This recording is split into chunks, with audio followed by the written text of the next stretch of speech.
broadcast network, AFTERBUZZ TV. Over 20 million weekly downloads in over 150 countries, and your #1 source for after-show entertainment.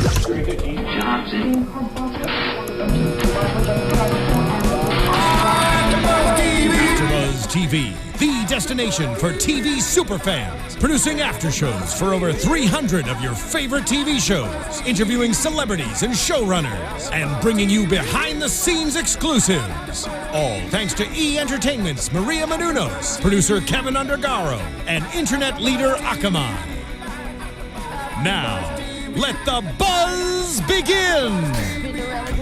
Here we go. And we're live now. What? Hey guys, welcome to AFTERBUZZ TV's Spotlight On. I am your host, Jesse Janedy, and I am super excited. I am here live in studio with Dr. Nikki Goldstein, sex expert, relationship expert. Hey girl! Hi, I said keep going with the experts. What else can I be an expert on? Well, what I'm going to say is, I have to say this, I was watching some of your videos, and this is the most random thing that I pulled from it. You think I'm going to come up with a really intelligent fact right now. I want to throw me. I feel like you're going to give me a... I just want to shake your hand because I love that you use Britney Spears fantasy. Yeah, all the time people always ask me, like, and I got asked recently, what's your scent? And I'm like, Britney. The funniest thing, though, is one time years ago I bought the fantasy one for my mom. And it has been her favorites. It's like, my mom does not like any type of, like, she's just weird. But there's something about Britney Spears fantasy. Yep. And it's the one perfume that I get a comment on. Yeah. So I can wear all sorts of other perfumes and people don't comment. Every time I wear Britney Fantasy, especially men, they're like, oh, you smell nice. Because it's delicious. It is, but I think you have to have a certain skin for it to settle on. So I feel privileged that the essence of my skin brings out the sexiness in Britney Spears Fantasy. Yes!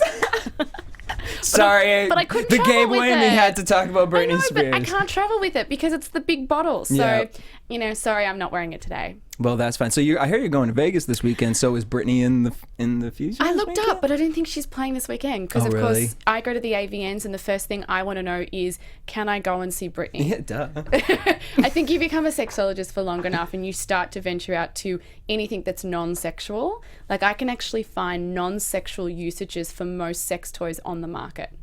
Give me an example. Okay, so I went to a sex toy conference the other day.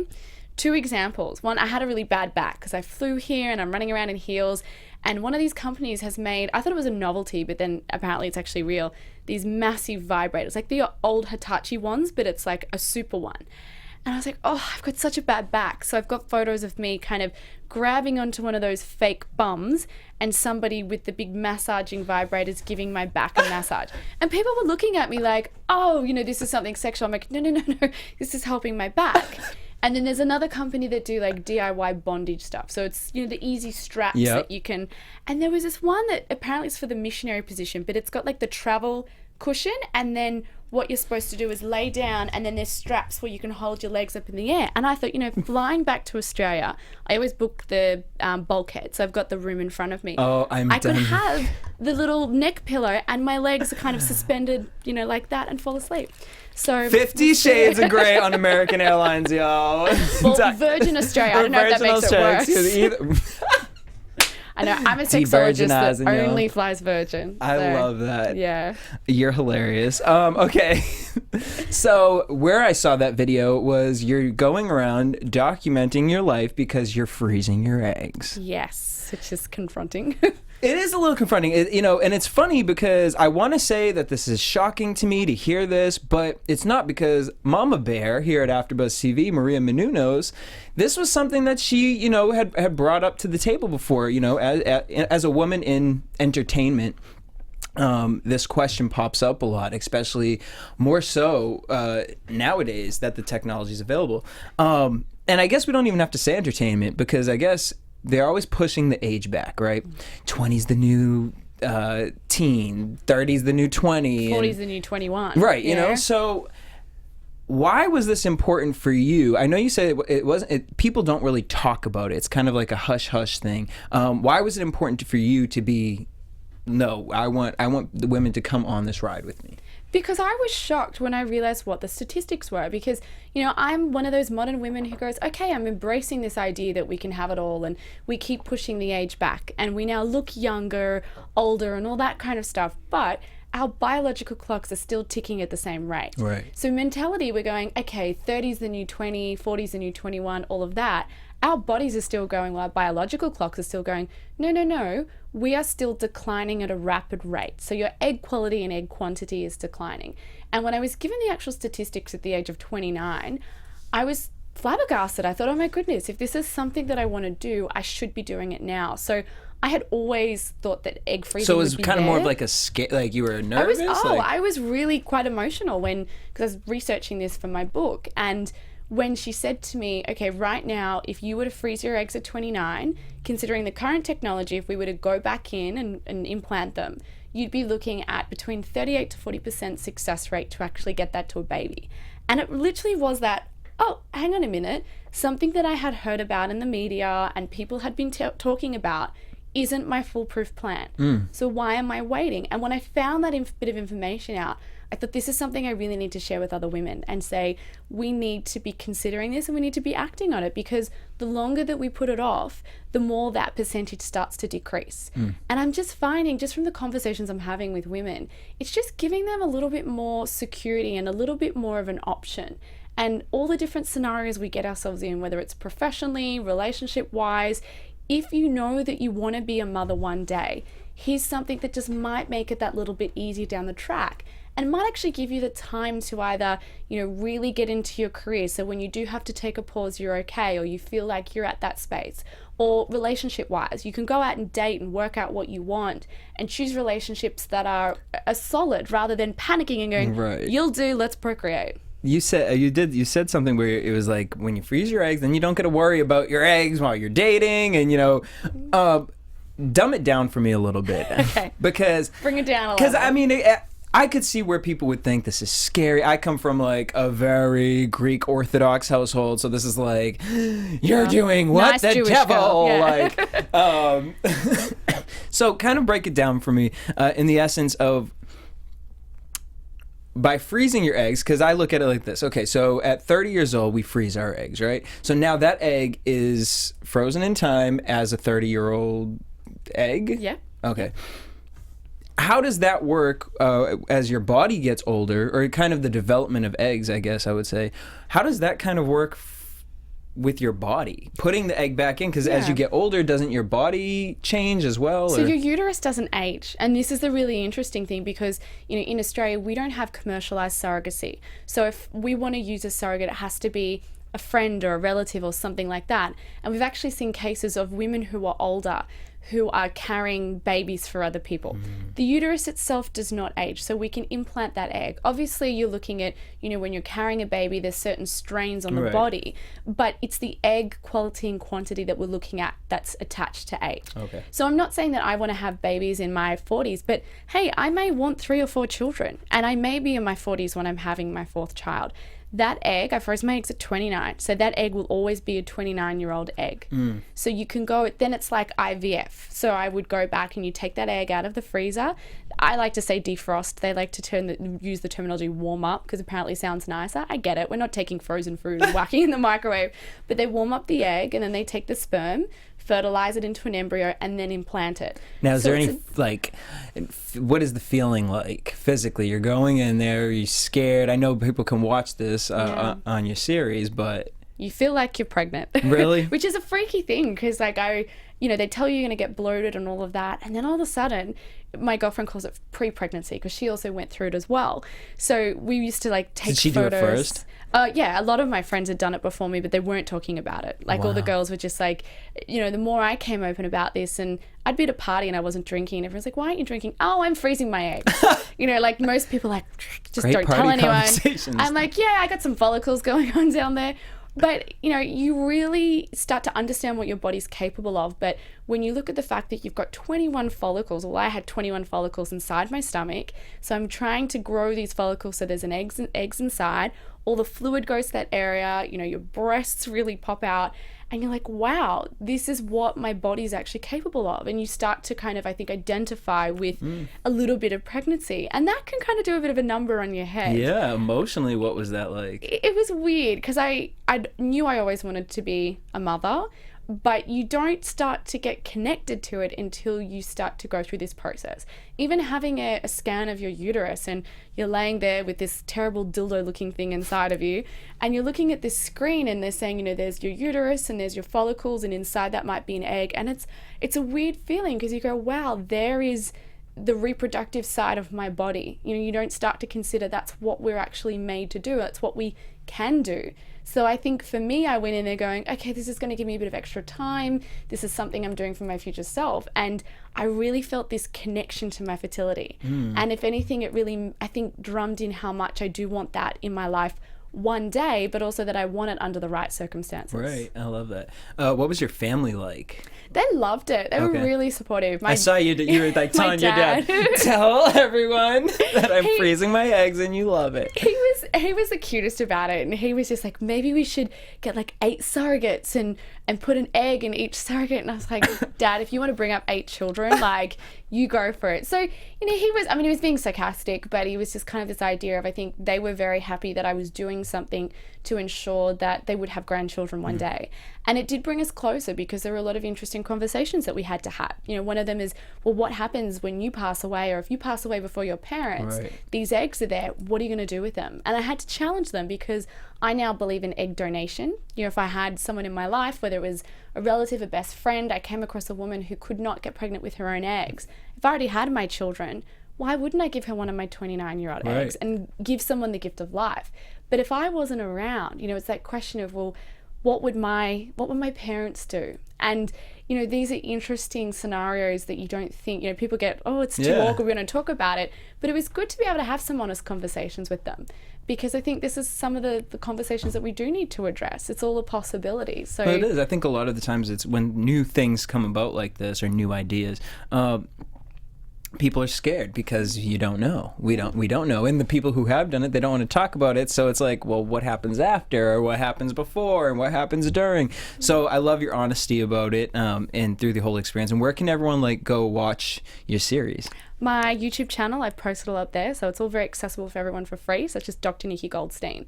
And I've done a 25-minute version and a 5-minute version because I know in this day and age, not everyone's, except for the women. Like, I find the women who are really intrigued by this will sit there and watch 25 minutes. Everyone else that's struggled to get through, they get to about 2.5-3 minutes of the 5-minute version. I was like, that's okay. You kind of get the gist of what I'm talking about. There you go. Okay, so we're also working on a book, Single But Dating. Yes. So the book is out in Australia. It was my labor of love. Okay. I knew I always wanted to do something that was empowering for women, and I just felt there was something missing in the relationship space. That, there's the rules and there's all this other material that other, tell women how to act around men and tell them how to be mean, keep them keen, all that kind of stuff. But really came down to, well, what about empowering the individual and building them up so they can work out what is it that they want in the dating world? Because I see what we call this should do curse. A lot of us are dating according to, well, what should we be doing? Well, we start dating someone on the list, I suppose, works for us.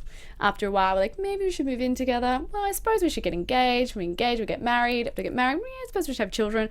And we all know how that ends up for a lot of those are people. the rules, right? That's the follow path. But I kind of go, who created that? And not that that's wrong. If that's what you choose, fine, that's what you choose. But make sure that you choose it and you're not just going along life thinking that this is something you should do. Now, I feel in order to work out what is right for us in relationships and life in general, we need to be a strong person, because we've got to go out there and challenge all these messages that are given to us, whether it's social media, religion, family, upbringing. And then we have to go and have a certain level of experimentation. And that's what I call the hashtag single but dating phase. Because I was in a long-term relationship that didn't work out and came out afterwards and went, I want to go and see what other things are like, what other scenarios, men, relationships. And people would often say to me, oh, are you single? Are you in a relationship? And I think, well, I'm dating, but I'm not sitting at home waiting for the phone to ring. But if I was going to say that I was single, people would be like, oh, and then want to set you up. And you're like, no, it's cool. There's enough men in my life, and I'm certainly happy and having a lot of fun. So I wanted to come up with a term that was representative of that, we're still on the market, but a lot of us are, we're dating and we're trying to work it out, because these days we don't just want to jump straight into a relationship. We want to date somebody and work out, are they what we want? Does this work for us before we go into commitment? And I think that's a wise idea. What made you want to get into this realm? Like, what was it that really wanted you to really kind of break down the world of sex and the world of relationships for you? I think I saw a lot of people that were very unhappy. So once upon a time, my job was a family mediator. So I was helping people to getting divorced for a living. And you sit in that office day after day, watching and hearing people's stories. And I kind of go, divorce is a fact of life these days, and people fall out of love, fine. But do we have to have all this turmoil attached? There are people who will, maybe they'll get married young, maybe they, it doesn't work anymore, that's okay. But what I was seeing were these situations where people wanted to kill each other. They were really being very aggressive. There was a lot of harm going on. And I just think, a lot of people were getting into relationships for the wrong reasons. And they were suffering from a lack of education, about different options, about their bodies, about relationships in general, communication, also a lack of permission to actually explore something outside of the norm. So I kind of started on this journey of, I want to do something where I can educate people, because at the end of the day, yes, I'm educating around human sexuality, but what I really wanted to be able to do was help people live more fulfilling and happier lives. And sex and human sexuality is a big part of that. It really is. I mean, because a lot of the times you want to look at it based on sexuality, but a lot of the times it comes down to more the psychology of it as to why that turns out the way it does. I want to play a clip. Okay, so here at AFTERBUZZ TV, I do an after show for Love and Hip Hop. Okay. And I kind of want to play this clip right now because I have so many questions to ask you, and I mean, to just sit here in 25, 30 minutes and get them all out, I'm gonna go based off this storyline right here. So on the show, we have a lot of the time, you spoke about social media and the messages that we receive, and sometimes we take those messages, we internalize them, and we don't really know what to do with them. And that can lead us to be into a negative relationship. This situation, to kind of put it out there was a couple. They were not married. They were just dating. He ended up getting her pregnant twice. So she has 2 children by him. In their dating of, I want to say, within 10 to 12 years of dating, on and off, he got himself into a relationship with another woman, multiple other women, but there was another one in which he actually married secretly. But while he was married to this woman, the woman he had the 2 children with, he was living with her. Okay. Okay, so he's married, living with Tara. Yeah, Tara's got the two kids. They've been together for 12 years. And he's married to someone else. But he's married to Amina. Okay. Okay. So then he gets Amina pregnant. Okay. This guy needs to get a packet of condoms. Thank you. Well, because on top of that, he has 8 other children. Oh, okay. So now Busy man. We're going to get to this storyline before you hit play. So here's where we are. So now he has Amina pregnant. And he has moved both of these women into the same building. Okay. Living on the same floor, different apartments. Didn't tell them that they're living in the same building. Do they know that each other exists? Yes. And now that they find, this is the scene in which they find out that they are both living in the same apartment together. Let's take a look. You don't love me. Did I say I didn't love you? You don't love me. Did I say that? You say I'm in a state that went too far. Are you kidding me?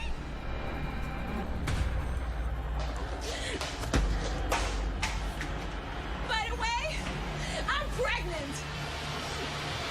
Get the my face. You better watch what you're saying to me. You're a groupie who ended up getting pregnant. All right, so that's just a little bit of a context. So now I'm going to go a little deeper with it. Okay. So now that this situation has happened, he doesn't want to be with Amina, his wife. He says he wants to be with the one with the ponytail. Yes. Okay. He wants to be with the other one in which he had gotten pregnant a few years back. That's where Amina now says she's pregnant again. Now, Amina, from what we know, she got an abortion. She did not have the second child because she realized, like, this is a pattern with this man. Where now we find out Tara, the woman who's been involved for like 13 years now, is now pregnant again. Does this guy have magic sperm? That's all we keep saying. I would be scared to be in the same room as him. I'd be like, don't look at me because I'm going to end up pregnant. So, my question really to you is just kind of a breakdown. A lot of the things we see, what hurts me in this situation the most, and I know you don't really know too much of it, but seeing these women fighting over this man, instead of trying to deal with the man in the situation, is it that they should be dealing with the man in the situation? Is it that they should be dealing with themselves internally? Is it that I see the anger is towards both of the women versus the man, and there are children involved, and that just blows my mind. Blows being the ultimate word. Which think clearly wasn't happening. I think that really what they need to be looking at first is themselves, because especially when I look at what's the one that has the 2 kids first? Tara. If you look at Tara and you go, well, she's had 2 kids to someone that she's been dating for 12 years. What does that say about her sense of worth? She should have either said to him, okay, we need to be in a relationship or we need to not be in a relationship. And when you look at the impact for children, they either need to have mum and dad that are together or mum and dad that are co-parents, not this back and forth. Because I would say maybe there's a bit of, low self-esteem. She's looking for the validation from him. Same thing with the other woman. Why do women put up with men who treat them badly? Because they feel that that's their only option, because they feel that they need that. They need this validation from this man. So really, I think before you even start looking at who you've got to be angry at, have a good hard look at how you feel about yourself. Because I would say it's not about, be mean, keep him keen. It's like if you really believe in yourself and you have a high level of sense of self-worth, you wouldn't let anybody treat you badly. So that's where it's first of all you should be looking at. I think for women, it's always easier to point the finger at another woman than take responsibility for what's going on in the relationship. Because that's a really hard thing as a woman to go, oh, maybe I've failed, or maybe I've done something wrong here, whether it's not cementing my relationship down or my sense of self-worth. It's always easier to deflect that blame onto someone else. If you haven't come into my relationship, we'd still be together. Well, maybe if that woman wouldn't have, but the next one would have. So I feel like it's one of those things that you've got to take a good hard look at your own life and your own relationship and work out, well, why are you in a relationship when obviously you're being not treated well and potentially here, I'd say emotionally abused. And then, why are you blaming it on someone else? Why are you not looking at where the core of the problem is and going, our relationship has a problem. It's not because of the third party. It would be another third party, but what's going on at the beginning here? Are we taught that? Because it blows my mind. So there's to be some times where I just won't have conversations with people because I'm the type of person who, if I sit down, you ask me, how's your father doing? If my dad ain't doing good, I'm going to tell you, well, my dad ain't really good right now. He's been seeing the doctor. Whereas that's not when someone sits down and asks you, how's your father doing? They're not really asking that. They want you to say good and carry on with the conversation. So with these women, why do we become that? Why do these? I don't want to just say women, because why are we in this place in the world where we can't, or we feel like we can't talk about those certain things? Like even with the freezing of the eggs, why are we so scared to have these honest conversations? I think because we always want to appear to be perfect. We have a look at the world that surrounds us. And I think it's, I'm seeing a lot in social media and people are starting to get a little bit more real, but I feel like there's still that real heavy presence of let's appear to be perfect, whether it's our looks, whether it's our lives. It's where we've created this FOMO term, and I even like to say FOMO sexual, because we're all looking at why in our relationships like what we see everyone else projecting, but we all know that projection is false. So I feel like, we carry that into deeper elements of our lives. It's like, well, we shouldn't talk about this, or, especially with the egg freezing, it's like, well, are we, women are still judged by their ability to procreate. Right. So if we start saying things like this, are we no longer that perfect woman? Are we then letting go of the 1950s housewife? And I think you can still be feminine and you can still be vulnerable. But, there are other elements that we need to incorporate into our lives, and it's refreshing to be real. And sometimes we just need to say it how it is, because it's so much better to get it out on the table and go, you know what? this is what sucks at the moment, then go, oh, it's all good, sweep it underneath the rug. Because all we do when we sweep it underneath the rug is the dirt builds up. Yep. And then we've got a big mess to deal with. So it's the same thing when I think of like when people are going through a bad time or people are going through loss. And I can't stand when people are like, oh, you'll be right. We don't know if they'll be right. Sometimes it's better when you've got a friend, a lover, someone in your life who's going through a tough time going, you know what, that really sucks at the moment, but I'm here for you. Yeah. It's so much easier to say it how it is sometimes than just put this appearance of everything's perfect, everything's okay. And I do wish more women would do it because it's refreshing when I hear of other women who struggle. I had a woman the other day who said to me, she got pregnant, she's like, my career suffered. And she admitted to me, and she said, you know, I got pregnant to a guy that I knew I wouldn't be with for the rest of my life. I got married to him, but walking down the aisle, I knew this wasn't going to last, and my career also suffered because of it. And I was like, well, you know, how great that she's been honest with me about that. There's no regrets there. She's got a beautiful daughter. But I just find it so refreshing when we can say to each other, this is what the reality is like. Because we set ourselves up for failure. When we all put the projection of let's be perfect, we're constantly striving for this goal that doesn't exist. So all we're going to be doing is failing. Do we settle too early in relationships? Yes, completely.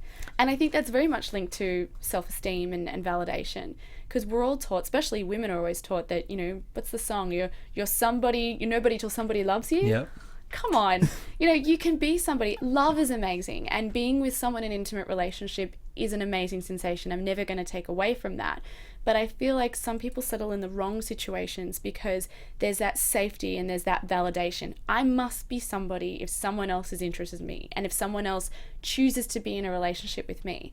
But the problem is the person who's choosing you might be choosing you for the wrong reasons. It might not be because they're looking at you as a person and going, wow, you're amazing, I want to be with you.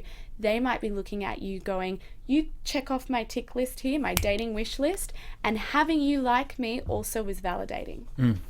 Another one I hear is, he makes me want to be a better person. See, I like that in relationships. You do like that? I do like that Okay. because when I'm in a relationship with someone, I like the idea of being able to look up to them and respect them. And I do believe that it's important to inspire each other because otherwise you can get stuck in a rut very easily. And I love when people motivate each other to be better people. I'm not talking about like motivate them to lose weight and, you know, all that kind of stuff. But when you look about, you know, their demeanor, their happiness professionally, how amazing when you can be with someone who supports you in that and wants you to be a better person so that you're happy. And that's the motivation, is why are they inspiring you? Is it because they want you to be a better person for their own selfish gain? Or is it because they know that inspiring you to go further in life will make you happy? And that's what you've got to work out the difference. So kind of tie off of that with loving yourself before you can love somebody else. Completely. Because if you don't love yourself, also too, it's very difficult in a relationship when one person is very negative and is weighing someone down. And I believe you can put up with that for so long, and, you know, we always will help our partners, but at some point the person who is that negative weight is going to pull the other person down. You've got two people that are going down the line. So I think it's so important, and I don't know why, you know, we don't educate younger people about this, about, you know, the level of sense of self-worth and loving themselves and getting themselves, because we'll all go through difficult times in life, in relationships, in love, in all those things.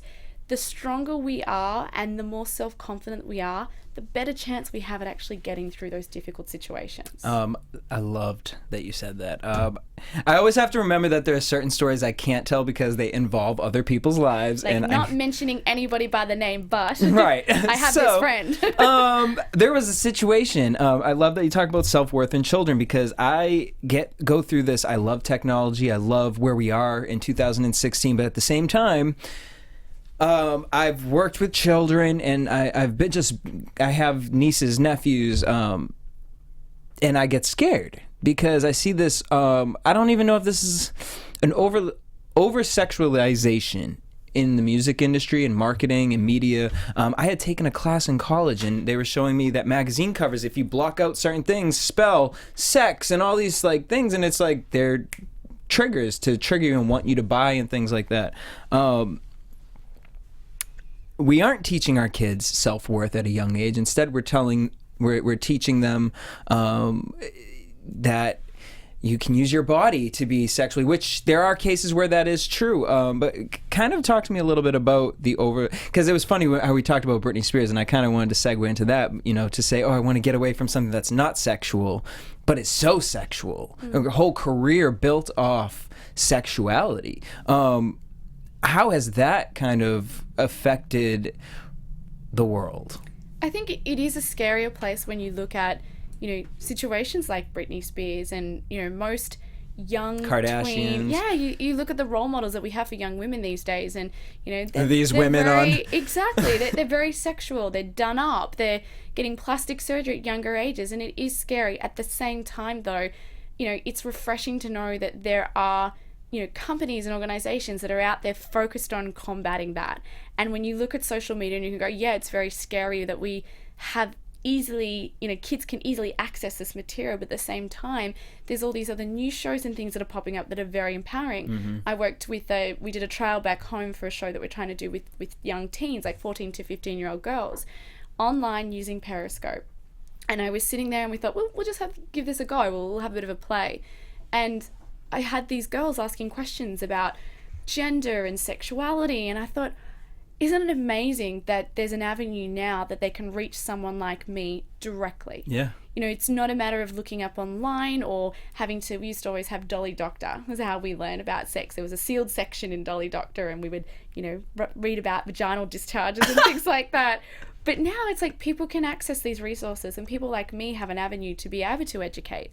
So it's one of those things that, yes, we're in this society, that's over-sexualized society, and there's a lot of negative role models out there. There's also a lot of positive role models, and there's more avenues to be able to educate people. I did notice that I loved on your website that Ask Dr. Nikki. I love that, because that does give a sense for people to be able to reach out and whatnot. Okay. So before we wrap up, I have one question from a fan, because I'm not going to get enough time to read all of these. So I'm going to read this one question. Just answer honestly. It's from Moment for Clive. He said, sex on the first date, is it a turnoff for marriage? Yes and no. Why? Because I think it's one of those things that, like, one of my friends, not mentioning names, she's married to a guy that she had sex with. Like, they casually hooked up one night. They're married, they have a baby, it's all great. We've all heard those scenarios, but it can go the other way very quickly. And I actually think that it's nice to build a connection with someone, and it's nice to have something to look forward to. I don't think that you should be dismissing somebody if they do have sex with you on the first date as saying, well, you're not going to be worthy of a relationship because, you're damaged or you're easy or anything like that. If that's your mentality, drop it, because there's no validity to that. But I think if you are going to be dating someone and you're questioning, should I be having sex on the first date? Just think about, maybe it's nice to develop a connection and intimacy and also have something to look forward to, because we are in this over-sexualized society. We can get sex and sexual acts very instantly. You look at the hookup culture in Tinder. If you want to get busy, get your phone out. Get your swipe on. Yeah, get your swipe on and you're out of here. So I think, we've nearly cheapened sex sometimes. So personally, I think it's nice to have something to look forward to. But don't diss someone if the passion is there and the heat is there and you guys end up having sex on the first date. Don't feel like that's a no-go zone for relationships, but understand the consequences to that. You're amazing. I love you're just everything. Okay, so one more thing for everyone at home. Love, connection, and lust. I think it's important to have lust in a relationship. I think with getting into a relationship, you need to understand the difference between love and lust, because sometimes lust is what will drive us, and we'll go, oh, they're out of bounds, or they're fun, or they're the bad boy. That's lust. When the two combine, I feel like it's passionate love. It's good to sometimes be keeping on your toes with a partner. There's a rabbi that I absolutely love, Rabbi Shmuley, who wrote Kosher Lust, and he says that lust is something in a relationship that makes it survive. I believe also the connection, and I'm going to throw intimacy in there, is really important. And the problem is that how do we define what a connection is? And I think that's where people have to work out how they define a connection. Is it communication? Is it you feel like one person? Is that, you feel, connected to your partner? You feel when they're in pain? You feel when they're happy? It's like, how do you define that? And then you've got to look at, well, are those things that you want in your relationship, or is it another toolkit for a relationship that you want? There are other elements in there, and that's where it comes down to experimentation.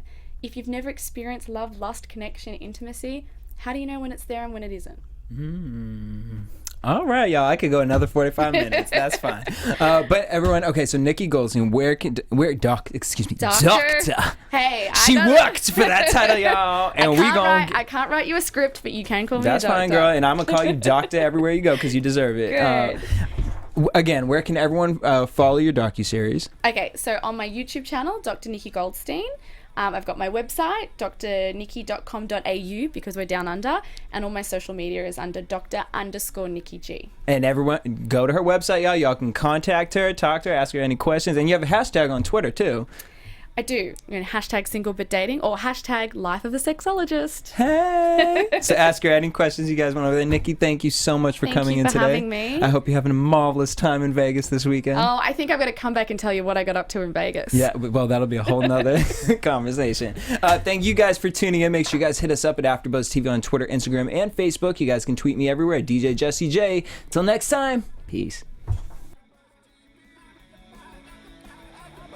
From executive producers Maria Menounos, Kevin Undergaro, Phil Svitek, and the entire AfterBuzz TV staff, we would like to thank you for listening to the AfterBuzz TV network. To watch or listen to other after shows and post comments or questions, be sure to visit AfterBuzzTV.com. I'm Sir Richard Wentworth, and this has been a presentation of AfterBuzz TV. The views expressed herein are those of the hosts only and do not necessarily reflect the views of AfterBuzz TV or its owners or principals.